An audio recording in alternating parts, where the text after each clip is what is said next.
Merci Madame la Présidente, Monsieur le Conseiller exécutif, Mesdames et Messieurs les conseillers et conseillères exécutives, chers collègues, Monsieur le Président du groupe. Moi, je ne vais pas être très long. Je vais simplement, à l'aune de ce qui a été dit par les uns et par les autres, on voit se dessiner quand même une ligne de conduite avec évidemment des différences, ce qui est normal, affirmer le fait que ce qui se joue là, cela va sans dire, mais c'est mieux en le disant, va au-delà d'une question budgétaire ou financière. C'est un problème fondamentalement politique, avec un grand P, cela a été souligné par le président du Conseil exécutif, de ce que l'on tente d'imposer, depuis l'histoire des choses, avec des forces contraires, à cette Assemblée. Cette Assemblée doit être, en tout cas ça a été la volonté qui a été la nôtre depuis 2015, le lieu de définition de sa politique des transports. Je pense que personne n'en disconviendra. Elle doit être le lieu avec les compétences de définition de sa politique des transports. Or, par le truchement de fautes passées sur lesquelles je ne vais pas revenir, mais qui ne sont pas simplement des fautes liées à des errements, on n'a pas su, etc. C'était des mécaniques, c'était des systèmes. Cela a été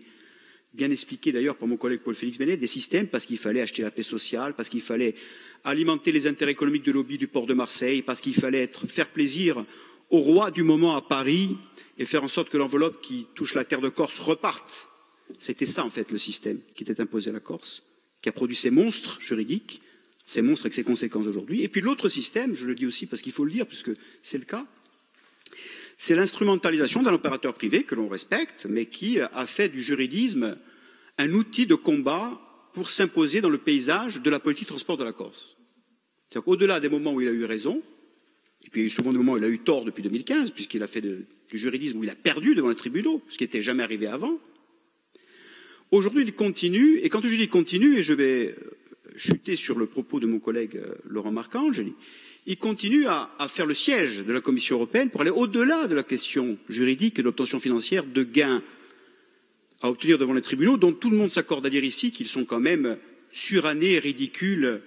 et évidemment contestables. Il suffit de voir évidemment les propos qui ont été rapportés par le président du Conseil exécutif sur les sommes entre le chiffre d'affaires et la marge. Il n'y a pas besoin de sortir de Saint-Cyr de l'ENA pour comprendre que là, on est au-delà du droit. Donc ce problème d'intérêt d'opérateurs privés qui veulent peser sur l'intérêt public, de la définition de la politique du transport, va jusqu'à faire en sorte, et je terminerai mon propos là-dessus, qu'une Commission européenne qui nous dit, j'étais là, puisque je suis allé au nom du Conseil exécutif avec le président discuter avec la Commission, nous dit qu'un système est bon, par exemple celui qu'on a été amené à concevoir avec des ateliers, à proposer à cette Assemblée au départ,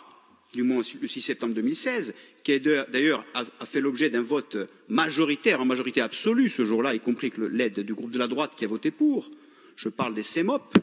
qui était une société d'économie mixte opération prioritaire, qui n'est ni l'autre que la transcription en droit français du droit européen, avec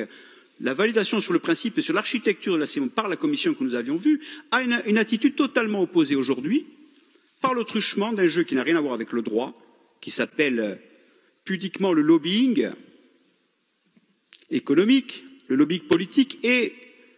il faut le dire aussi avec une écrasante responsabilité de l'État qui, je parle du SGAE évidemment, qui représente Matignon en la matière, qui dit blanc 3 ans auparavant et dit noir pour des causes, pour des raisons qu'il conviendra que le gouvernement explicite, pour en arriver jusqu'à détruire totalement le service public. À un moment donné, je crois que, et là je rejoins sur ce qu'a dit mon collègue Paul-Félix Benedetti. Là, on est dans la définition de la morale politique. Là, on n'est plus dans le droit, là. On n'est plus dans le juridique. On est dans l'instrumentalisation de rapports de force qui visent à faire chuter des systèmes pour des intérêts importants, puisqu'on est dans le transport maritime dans un effet de rente très important à l'échelle de l'économie de la Corse. Et on se doit, cette logique-là, de ne pas l'accepter. On se doit de faire en sorte, quelle que soit la différence, de dire, premièrement, que la politique des transports doit être définie ici et qu'il n'y a personne, quelconque intérêt d'un groupe financier, quel qu'il soit, ça peut être Corsica Ferry, ça peut être le groupe STEF, ce que j'ai eu, on pourrait revenir sur le comportement de la CML aussi, va tordre le bras à l'Assemblée délibérante et à son Conseil exécutif. Je crois que c'est important de le dire, et en ce sens, ce qui se joue dans notre réaction, au-delà de la question du principe de réalité, en ce qui me concerne, mais le président répondra, je pense qu'on est tous d'accord pour dire au groupe FAPO-Boulouissem que, d'abord, de constater que c'est cette majorité qui a commencé à provisionner sur ce sujet, et pas les anciennes mandatures, alors que le contentieux était déjà lancé. Ensuite,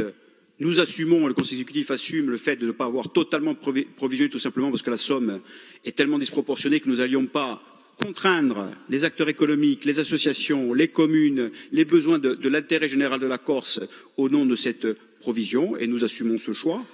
Je crois que la principale question qu'il faut se poser, c'est comment réagissons-nous. Je crois qu'en l'état, il faudra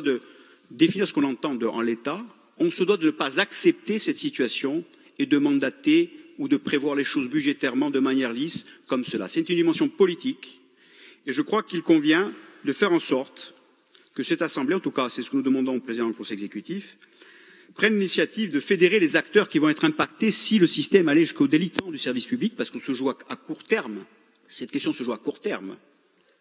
Je parle évidemment des acteurs économiques, des chambres consulaires, je parle des syndicats avec les emplois liés aux compagnies délégataires, parce que c'est une dimension politique au sens noble qui se joue. Créer les conditions d'initiative qui fédèrent pour créer les conditions d'une discussion avec l'État, évidemment sur le passif financier, mais sur l'avenir, parce que l'État français doit donner sa position sur l'île et sur le transport public de l'île, parce que le SGAE est toujours là quand on discute avec la Commission européenne. Il est toujours à nos côtés. On n'est jamais seul quand on discute avec un commissaire européen.